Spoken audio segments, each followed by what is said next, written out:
সময় আছে কিনা?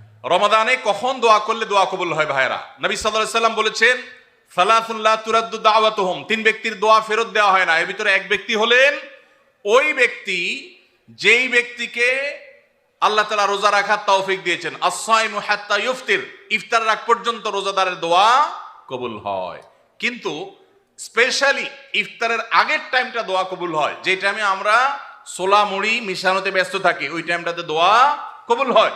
এই জন্য ছোলা মুড়ি যা মেশানো দরকার আগে মিশায়া সূর্য ডুবার আগে 10-15টা মিনিট মনোযোগ দিয়ে দোয়া করবেন ইনশাআল্লাহ। রমাদানে কিভাবে আল্লাহর কাছ থেকে ক্ষমা পাবো? গুনাহ মাফের সবচেয়ে বড় মাধ্যম কি?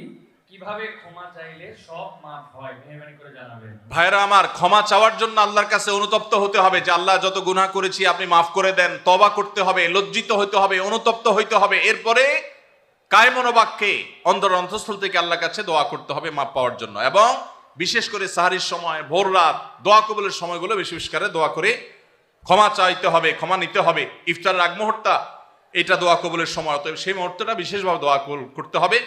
দোয়া কবুলের যে শর্তগুলো আছে, হালাল উপার্জন, কায়মন বাক্যে দোয়া করা, মনোযোগের সাথে দোয়া করা, চোখের পানি ফেলে দোয়া করা, সেগুলো করলে আশা করা যায় আল্লাহ তাআলা ক্ষমার দোয়াও কবুল করবেন।